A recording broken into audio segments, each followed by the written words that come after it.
अगर आपके ऊपर भी किसी तांत्रिक ने तांत्रिक क्रिया कर दी है और बहुत बुरी तरह से मारण तंत्र आपके ऊपर किया गया है, तो इससे कैसे बचें या फिर आपके ऊपर जो तांत्रिक क्रिया की गई है उसको नष्ट कैसे किया जाए, आज की इस वीडियो में इसी के बारे में आपको बताने वाला हूँ।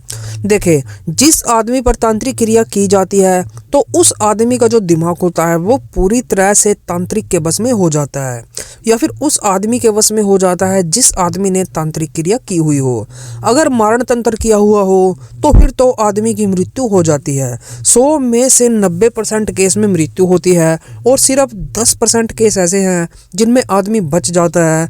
बचता वही है जो भक्ति में बहुत ज़्यादा पक्का हो, भक्ति में लीन हो या फिर भगत हो, क्योंकि उसके ऊपर तांत्रिक क्रिया करना आसान बात नहीं होती। उसमें तांत्रिकों के पसीने भी छूट जाते हैं।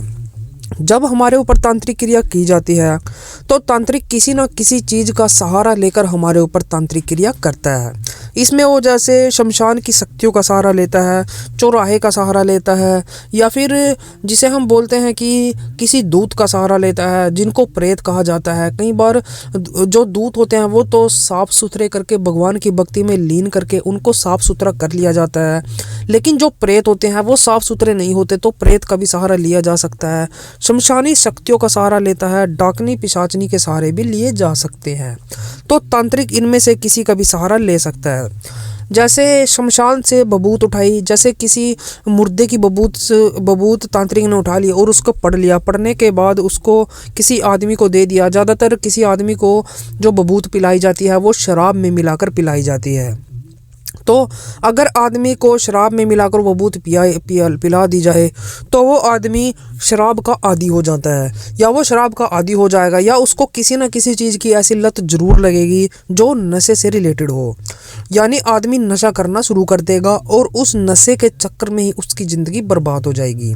कई बार मारण तंत्र क्रिया मूठ के द्वारा की जाती है, जिसे हम हंडी बोलते हैं। बचपन में सुनते थे कि उड़ती हुई हंडी जा रही थी और उसमें तेज बहुत ज़्यादा प्रकाश हो रहा था और वो किसी को मार के आती है, ऐसे हम सुनते थे। तो वो मूठ होती है। वो मूठ किसी तांत्रिक के द्वारा चलाई जाती है और जब मूठ चलती है वो 72 घंटे के अंदर अंदर अपना काम पूरा करके आती है।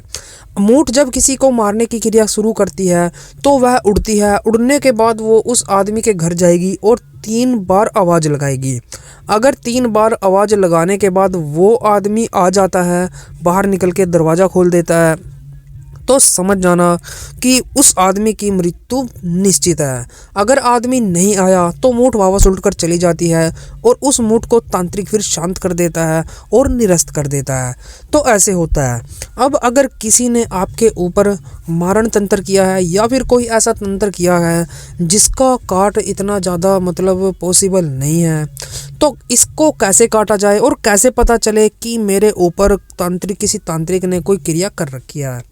तो सबसे पहले तो आपकी जो दैनिक जीवनचर्या है उससे आप अंदाज़ा लगा सकते हो। पहले आपकी दिनचर्या कुछ और थी, लेकिन अब आपकी दिनचर्या ऐसी डगमगा गई है कि आपके ही कंट्रोल में नहीं है।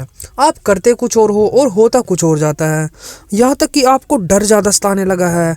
सोते हो तो आपको ऐसा लगता है कि आपके सिराने पर कोई बैठा है, या फिर आपकी छाती पर कोई बैठा है, या आपके पास कोई बैठा है जो गला घोटने की कोशिश कर रहा है। ऐसा महसूस होने लग जाता है।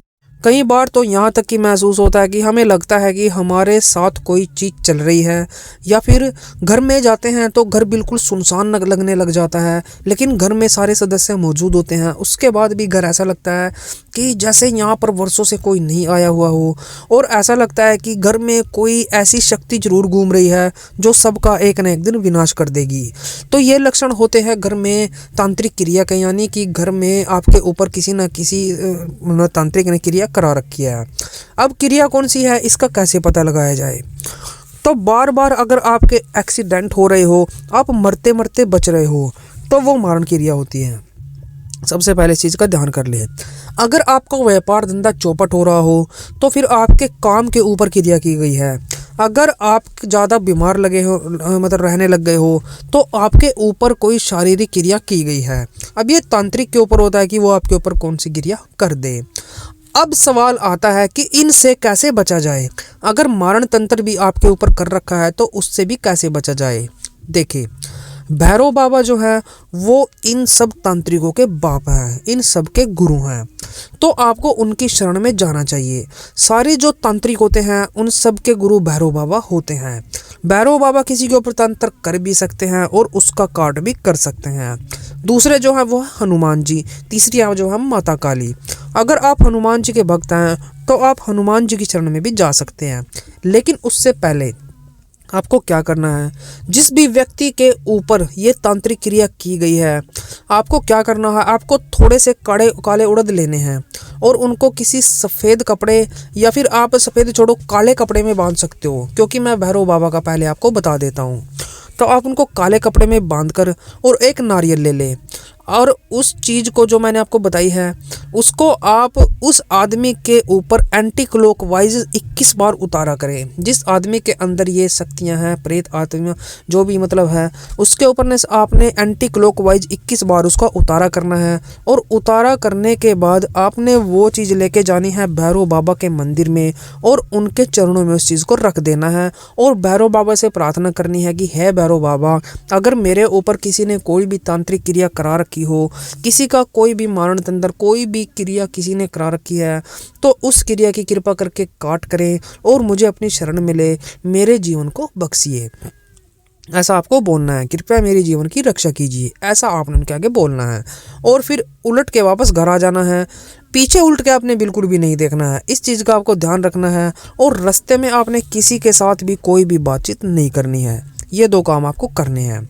उसके बाद जब आप घर आ जाओ तो घर आते ही जो सबसे पहला मंगलवार लगेगा, उस मंगलवार को आपने सुबह जल्दी नहा धो के आपने क्या करना होगा, सबसे पहले तो मंगलवार से जो पहला दिन सोमवार होता है उस दिन आप चोले का सामान लेके आए हनुमान जी के लिए, जिसमें एक नारियल रहेगा, 5 लड्डू, 5 केले और एक जनेऊ, एक सिंदूर जो हनुमान जी को लगाया जाता है, चमेली का तेल आप लेके आ सकते हो।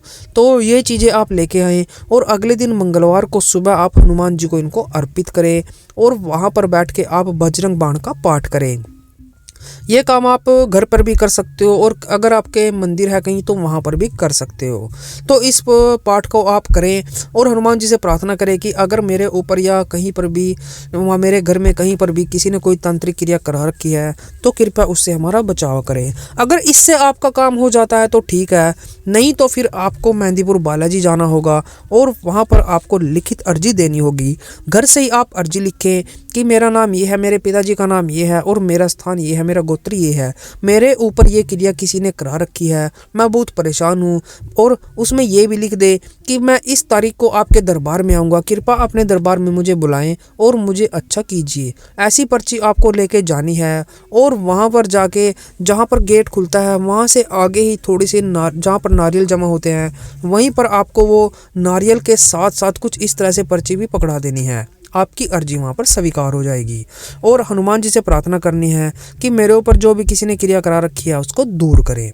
ऐसा आप लगभग 5 बार करें, मतलब 5 बार आपको मेहंदीपुर बालाजी जाना है।